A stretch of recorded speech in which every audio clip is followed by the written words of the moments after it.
फरायब्ला फरायनि गोजौआव लिरनाय दं सासे ससे गोथै मानसि जिसुआ नावाव गाखोनानै गावनि नोगोराव बारलांफिनबाय आरो बेयाव खायसे मानसिफ्रा सासे ससे थैनाय मानसिखौ बै बैसाङाव फुथुनानै बिनियाव लांदों आरो जिसुआ बिसोरनि फोथायनायखौ नुनानै बि ससे थैनाय मानसिखौ होनदों, ओ बिसा गोहो खालाम, नोंनि पापफ्रा नागारजाबाय। बे समाव गोथार लिरनाय गोरों फोरनि सोरबा सोरबा गोसोजों गोसो सानदों बियो इसोरखौ बासिदों। जिसुआ बिसोरनि साननायफोरखौ मिथिनानै होनदों, नोंसोरो मानो गोसोजों गोसो गाज्रि सानदों?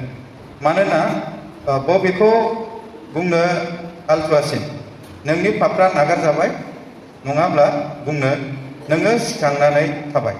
नाथाय नोंसोरो मोनथिनाय बादि मानसिनि फिसा हौवाहा पापफोरखौ नागारनो बोलो दं होननानै। अब्ला बियो बे ससे थैनाय मानसिखौ होनदों, सिखां, नोंनि बैसांखौ लानानै नों गावनि न'आव थां। आरो ससे गोथै मानसिया सिखांनानै गावनि न'आव थांदों। बिखौ नुनानै दाफाफ्रा गिख्रंदों आरो मानसिफोरनो बेबादि एखथियार होनाय इसोरखौ बाख्नायदों। आमेन। सुनि जे दिनै मावनाय बेयावहाय आं मोनथामल' पइन्टखौ आङो बिजिरनो हास्थायदों। मोनसेया जाहैबाय फोथायनाय, बेनिफ्राय 2 नाम्बाराव जाहैबाय मिराकेल, आरो थामथियाव जाहैबाय पापफोरखौ नागारनाय। जिसुआ माबोरै पापफोरखौ नागारनो हागोन बे बिसयाव आं सावरायनो सानदों।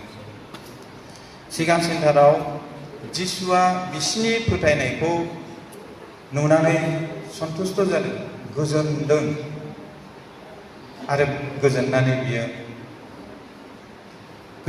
बियो बुंदों, ओ बिसा गोहो खालाम, नोंनि पापफ्रा नागारजाबाय। अब्ला बे ससे थैनाय पेरालाइज मानसिया पापिमोन नामा?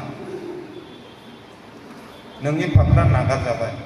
आरो गुबुन मोनसे समावहाय सोलोंग्राफ्रा जेब्ला बिनियाव सोंदों जे बियो गावनो पाप मावदोंमोन ना बिनि बिमा बिफाया पाप मावदोंमोन, अब्ला जिसुआ फिननाय होदों, बियो गावबो नङा, बिनि बिमा बिफायाबो पाप मावाखै, नाथाय इसोरनि रायजोआ समायनांगौखाय बेफोरो मावजादों।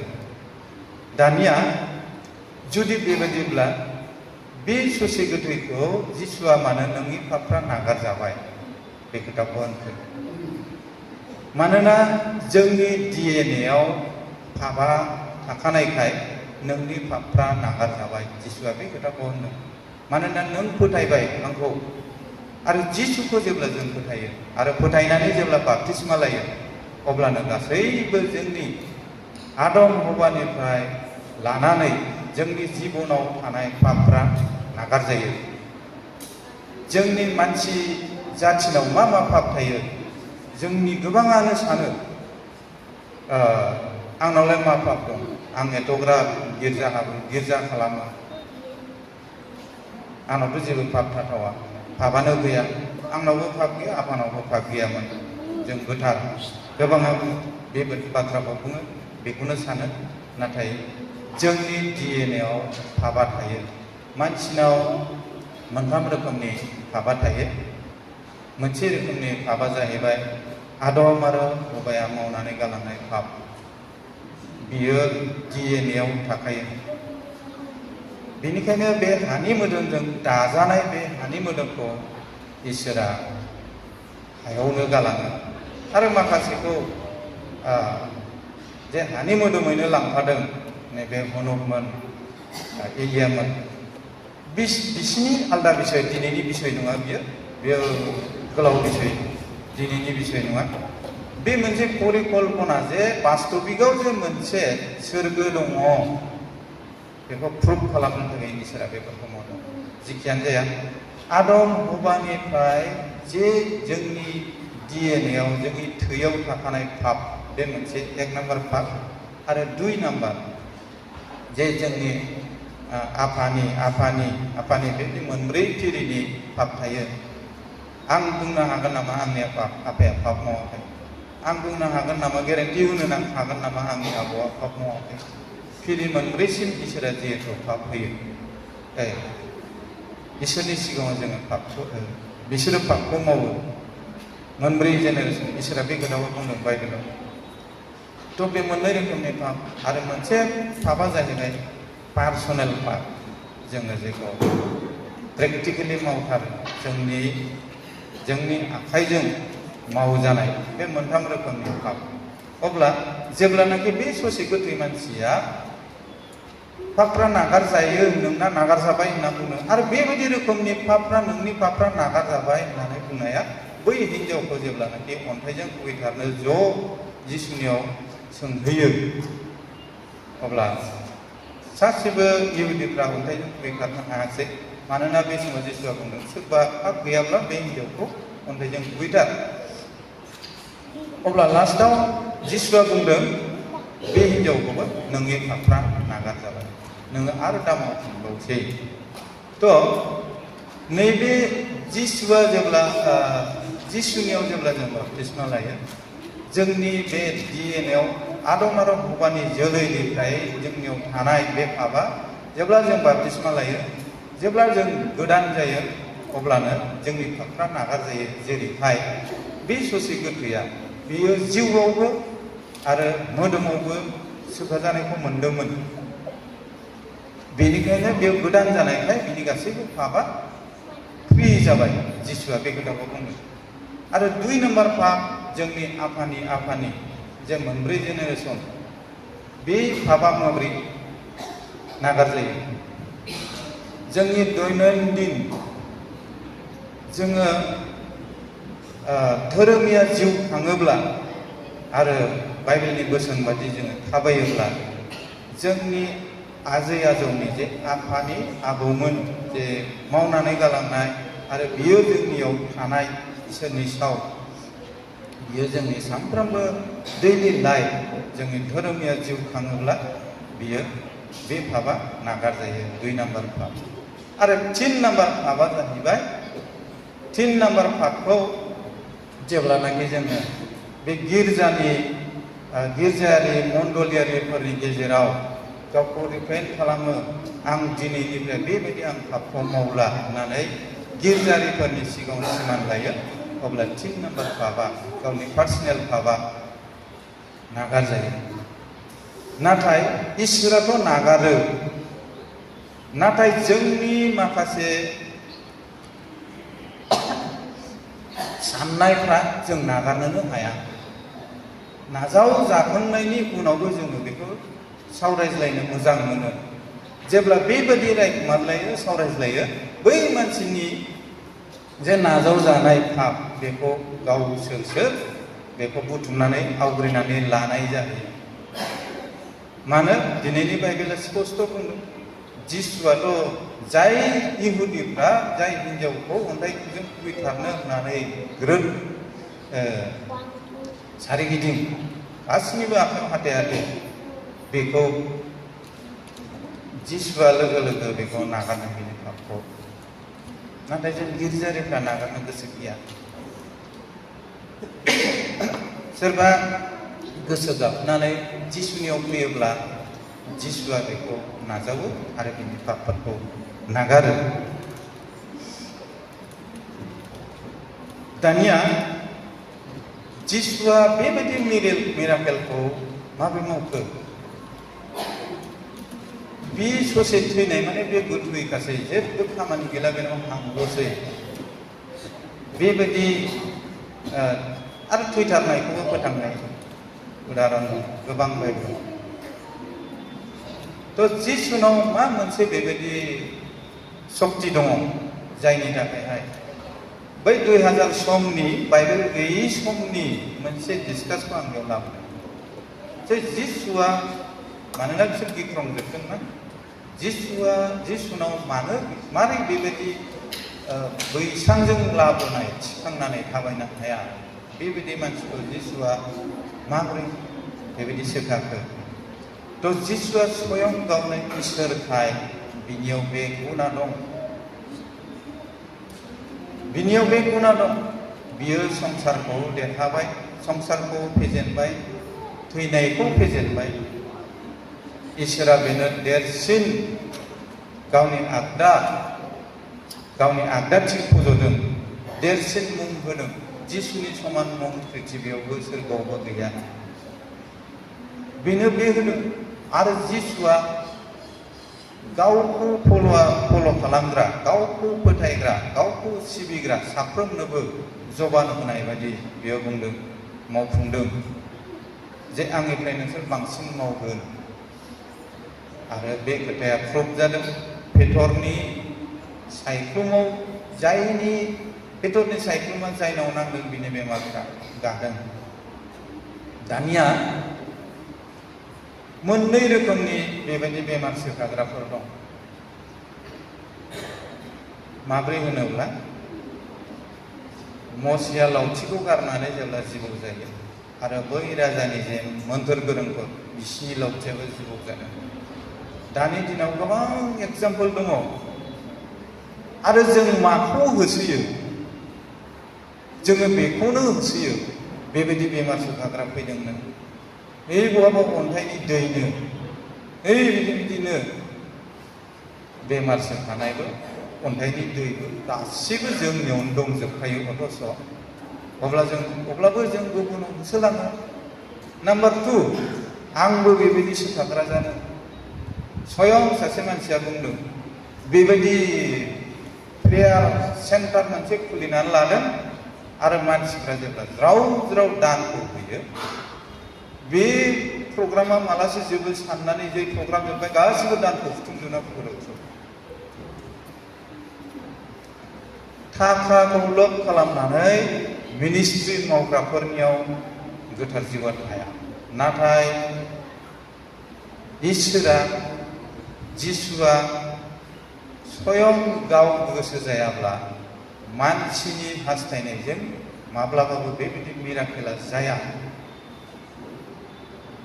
मानो? जिसुनि मुङैसो सोखागायो नालाय। जेराव जिसुनि मुं बुङो बेयावनो जिसु दं। मसिया फंसे खोथा बुंदों। मसेखौ बाथ्रा बुंनानै दै गहो होनना बुंदों इसोरा, बेयो दांना होबाय लावथिजोंसो बुबाय। बेयावनो मसिया दाय जादों। अब्ला दिनै गोबां बिनानै सोखाग्रा न' दाउट गोथार जिउआ खामानि मावो। जेब्लानाखि जिसुआ आं नोंसिनो बानस'ग्रा जिउखौ थिनहरगोन होनना बुंदों, बे समनिफ्राय दिनैसिम दासिमाव बे गोथार जिउआथ' सलायगासिनो गासैबो पृथिबीखौ। आं नोंसोरजों संसार जोबनायसिम लोगो लोगो थागोन। माथाइनि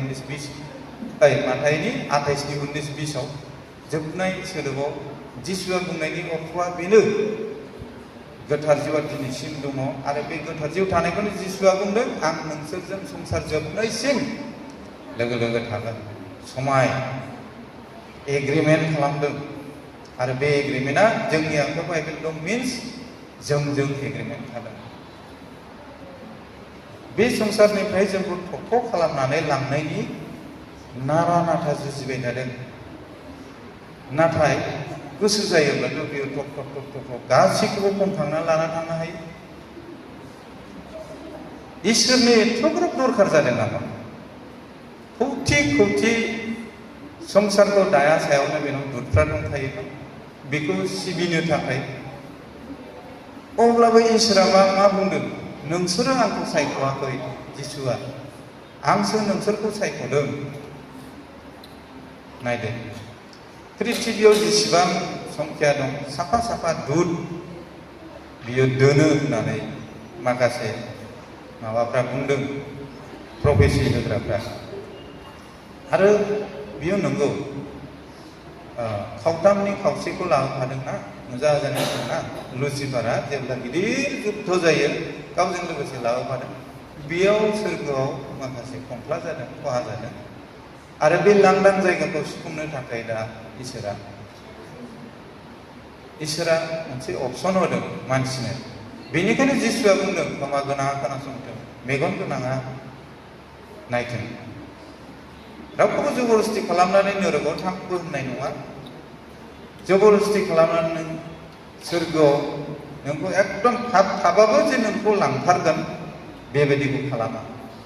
free will give God has given us.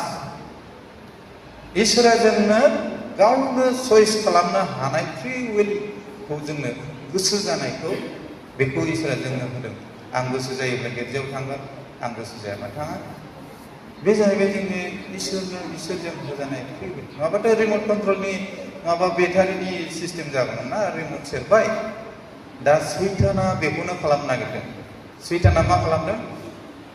Remote कन्ट्रलजों मानसिखौ दैदेननो नागिरदों। नों गिर्जायाव थांनो नागिरबा गिर्जायाव थाङैनि मोनसे डिभाइस लगायनानै बेजों नोंखौ एनि टाइम नेबाय थागोन।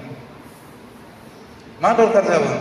बे मबाइलखौ फ्रन्ट केमेरा होनो थाखाय मा दरकार? एआइआ डिउटि होबाय थायो जोंखौ। आपेलाथ' डाइरेक्ट नों ओइदिन मा नोंनियाव मा फैदों साननाय बुंखायो। नों मानो नार्भास जादों बिदि आपेल लाग्राफ्रा मोनथियो। जोंथ' आपेलखौ नुवाखै, आपेल लाग्राफ्रा खिथायो आसरितलै बिदि। थ' सुइडेनाव इनप्लान्ट जाबाय RFID चिप्स। आखायाव माइरंजों समान RFID चिप्स। दानिया सोरबा बुंनांगौ बे ट्रिपल सिक्स नङा, बेखौ लाजागोन जेबो नङा, खारन बेजोंनो गासैबो अल इन अल ट्रेन्जेक्सन जायोब्ला एप्लइफोरखौ होबाय राइट हेन्डआव। लेटेस्ट निउस बेयो। दरजाबाबो बेजों खुलिगोन, कम्पिउटारबाबो लेपटपबाबो गासिबो बेजों खुलिगोन, मबाइलबाबो बेजों गेवगोन आगदा आखान्थियाव। आरो रेभलिउसन चेप्टारनि 13नि 16-17-18आवथ' बेखौनो बुङो, आगदा आखान्थियाव गेदेरनि गासैखौबो होजोबगोन। दा बेनिखायनो मा दरकार जादों? उन्दै स्कुलाव हाबनाय गथ'फोरनि आधार कार्ड नांगौ, बेंक एकाउन्ट नांगौ। मानो? मोनसे सिस्टेमाव लाबोनो नागिरदों। ओरैबायदि कार्ड नांगौ, ओरैबायदि कार्ड कम्पालसारि। बेसेबांबा बुरजा कार्ड, बांद्राय बुरजा कार्ड खालामोबा कार्ड बानायोब्ला मा जागोन? कार्डआ गोमागोन। आरो बे कार्डआ गोमायैनि थाखाय मा खालामगोन? मोनसेल' कार्ड बानायगोन। आरो बे कार्डखौनो RFID चिप्स बैयाव बानायस्लायगोन। लास्ट बारावथ' एक्सिडेन्ट जाबाय मानसिया, आखाइया जनानै थांबाय। आखाइयावबो जाला। मा खालामसै? खाफालाव, आगदा आखान्थियाव आरो खाफालाव होनदोंना, फरहेड। इलन मास्कआ अलरेडि बेखौ इमप्लिमेन्ट खालामबायबो, निउरालिंक। थ' सैतानाबो नोरोगाव लांनायनि पलिसि खालामदों। बे RFID चिप्सखौ जाय लाया, बायलाय फानलाय खालामनो हानाय नङा, साख्रिबो मावनो हानाय नङा, सेलारिबो मोननाय नङा। नों माबोरै सारभाइभ खालामगोन? आरो बे 7 बोसोर महाक्लेशआ एन्ट्रि जाजेनबाय, हाबजेनबाय। जोंनि गोबाङा आसा खालामदों महाक्लेशनि रेपचार जाखागोन, जों बेबायदि सैसोनांनायखौ जोङो मोननाय नङा। अब्ला रेपचारनि महाक्लेशनि सिगां रेपचार जागोन होननाय मोनसेबो बाइबेल भार्सखौ होनो हाया। अब्ला मारै आसा खालामगोन? 7 बोसोर महाक्लेशसो जागोन, बे महाक्लेशनि सिगां रेपचार जागोन होननाय बाइबेल भार्स मोनसेबो गैया। आरो महाक्लेशनि उनाव लांगोन होननानै बहा बाइबेल भार्स दङ होनना बुङोब्ला गोबां दं। आं भार्सखौ रेफारेन्सखौ लाबोब्ला जोङो मोनथिजोबखायो। जिसुआ बुंदों जोबनायनि 7 बोसोर सिगां जायहा गसंथागोन बियो बासायजानायखौ मोनगोन, बिदि होनदों नामा माथाइनि 24आव? माथाइनि 24आव ओरैबायदि होनदों, जोबनायसिम जायहा गसंथागोन बियो बासायजानायखौ मोनगोन। अब्ला बोरैथो 7 बोसोर सिगां जिसुजों बिरफालांनायनि सिमांखौ नुगोन? रेपचारा जागोन 100%।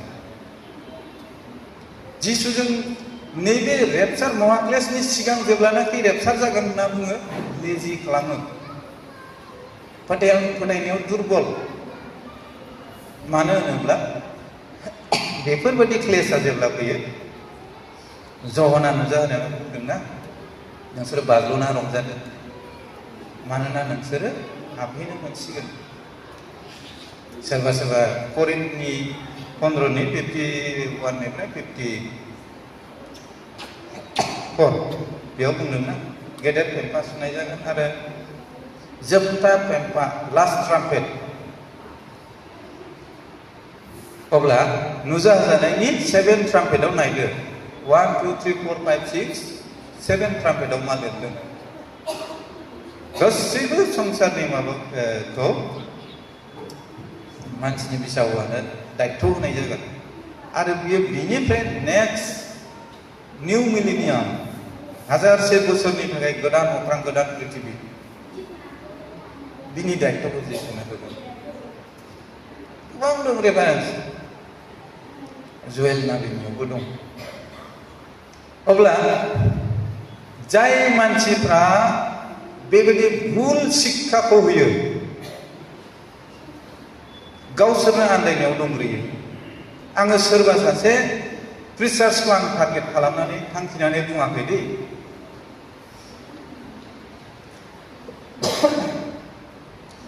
सोरबा सोरबा बुङो जों 666 खौ मोननाय नङा अब्लालाय रेभेलेसन चैप्टार 13 नि 13 आं दिहुनथारनोसै रेफारेन्स मोनसे उन्दैफोरखौबो गेदेरफोरखौबो गोनां गेदेरफोरखौबो हावरियाफोरखौबो गहोजानायफोरखौबो लेनफोरखौबो गहोजानाय मिन्स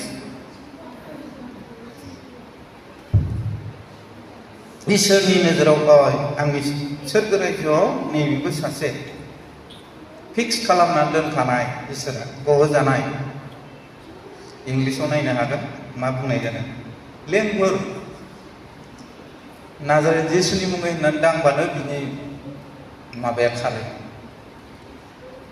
भुतफ्रा खारो अब्ला बे लेनफोरखौबो गाव गावनि आगदा आखायाव नङाब्ला गाव गावनि खाफालाव हांखो होयो दानिया एसे सिन्था खालामदो नाजारेथनि जिसुनि मुङै होनग्राफोरखौबो आगदा आखान्थियाव आरो जाय बे 666 खौ आगदा आखान्थियाव बे सैताननि नाम्बारखौ लागोन बेयो नख्रां रायजोआव हाबनो हाथारनाय नङा अब्ला जों एसे सिन्था खालामनि जों एकदम गाहाय लेभेलनि मानसिफोर दोनथ' जायफ्रा दांनानैसो थायो बिसोर लाहोजाबाय ब्रा मानो लाहोजाखो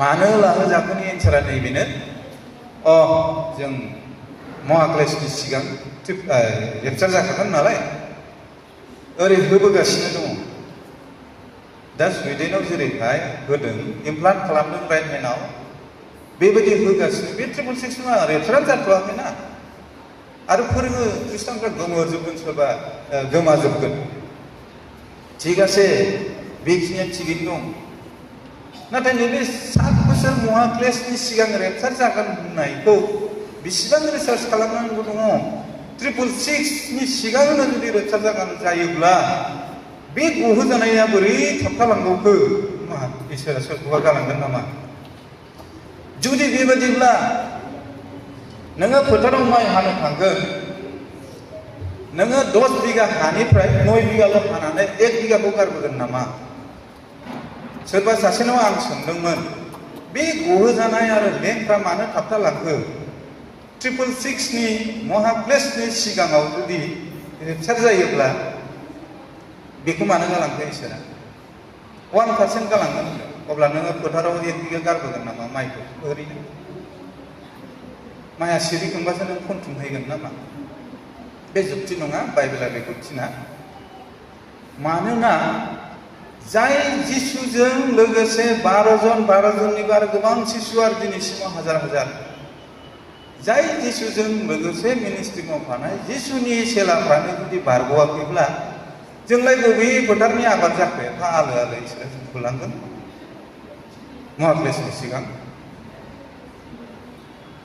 सोरबाया बे टपिकआव आरो बेयाव गोबां एन्सार होनो हायैनि थाखाय बे टपिकखौ बाद होबाय बे टपिकखौ लाला रेभेलेसनखौनो नायनो हाला दानियेल नाबि दं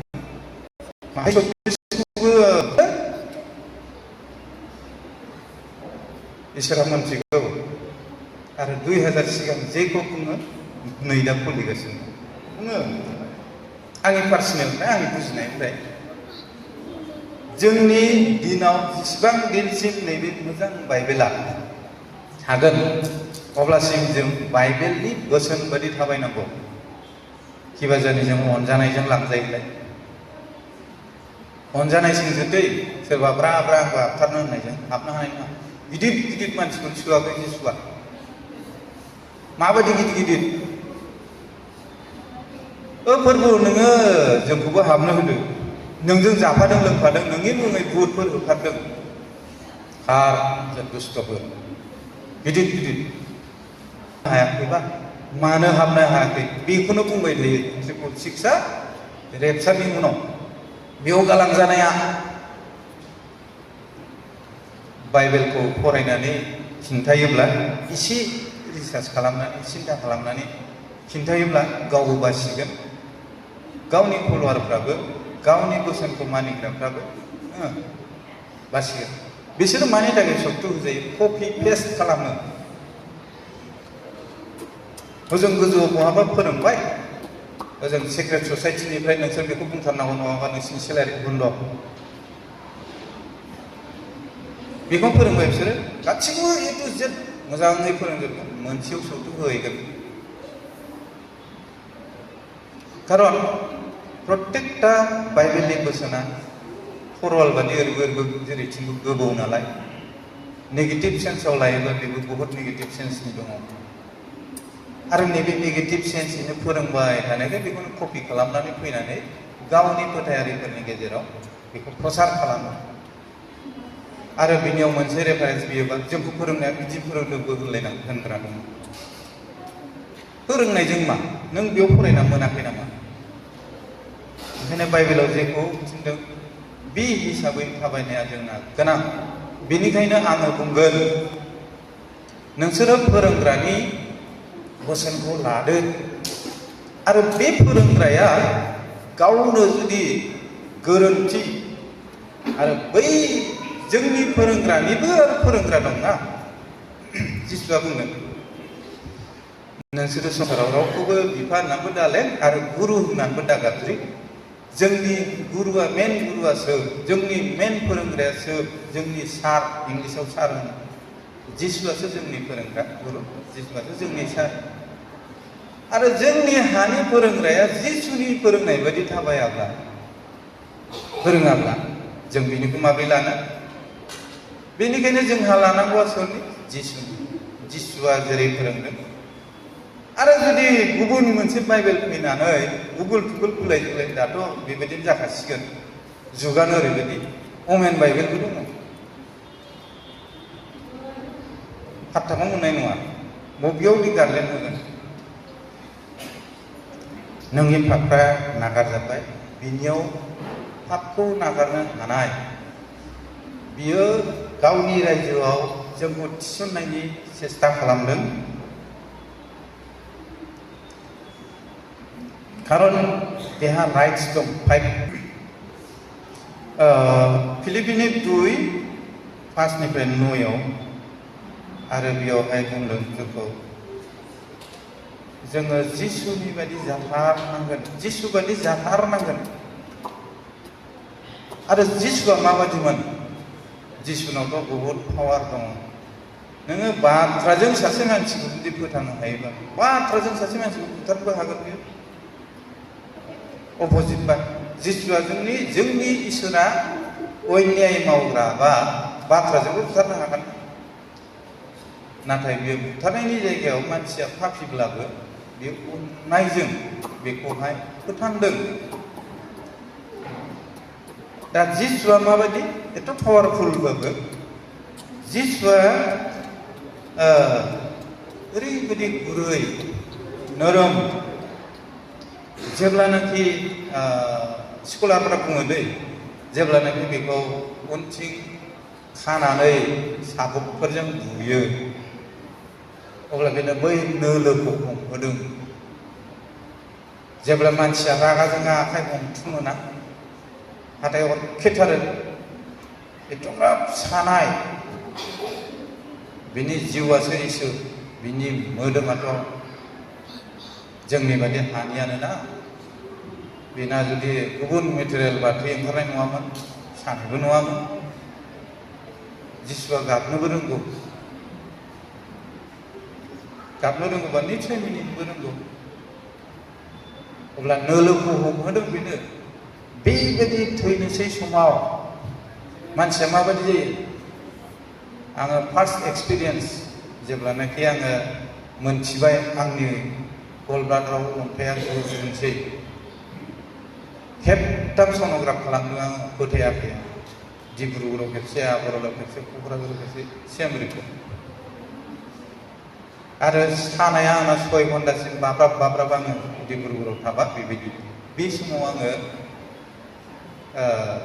अपारेशन जेब्ला जागोन थैगोन ना थांगोन खुनु गेरेन्टि गैया नियार डेथ एक्सपिरियेन्स जादों आं बे समाव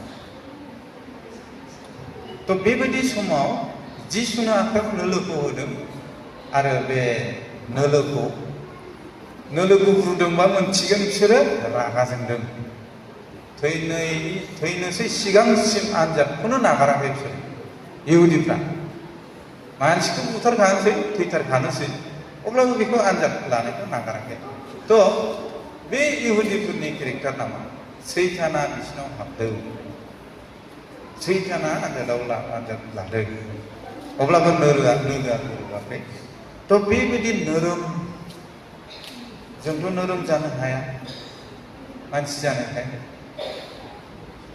खिन्थु पाउला बुंदों बेयाव जाथारनांगोन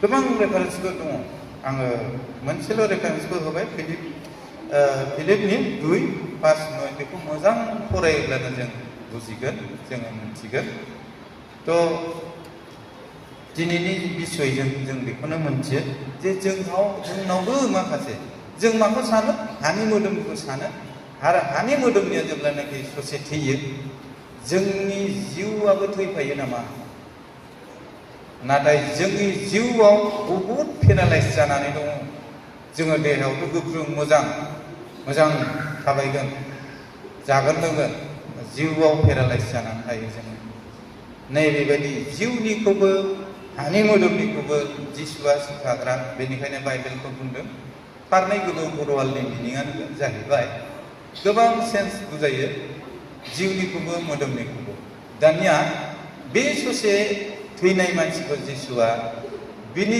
जिउखौबो आरो बिनि मोदोमखौबो मोननैखौबो सोखाबाय बे नोंनि बैसांखौ लानानै थां आरो सिखांनानै बैसांखौ लानानै थांबाय बिनि मोदोमाबो गोदान जाबाय गोदान मिन्स सिगां उन्दुनानै थाबाय हायामोन थाबायनो आरो बिनि जिउआबो गोदान जाबाय माब्रै नोंनि पापफ्रा नागारजाबाय जेब्ला जिसुआ बे फंसे सोदोब खोथाखौ बुंदों बिनि जिउआ गोदान जाबाय अब्ला जोंनि सोलोंनांगौ बिसया दिनैहाय बिसेस करे 26 अक्ट'बर 2025 जोङो फिजिकेलि जोङो मोजांबालाय मा जानो जोङो डाक्टारनाव चेकआप खालामोबा जोङो गोबां बेमारखौ मोनगोन जोंनियाव जों दुगादुनो हाया सोरबा आंनाव जेबो बेमार गैया नोंनाव जुदि जेबो बेमार गैयाबा नोंनि दारिया मानो मोनखो बैसोनि सिगां तो बेबायदि एग्जाम्पल बहुद दं बेनिखायनो जोङो मोदोमा जिखि जालाङा मानो जोङो जिउनि पेरालाइसखौ जोङो जिसुनाव सोखाजानो जिसुनि खाथियाव थांनो नांगौ आङो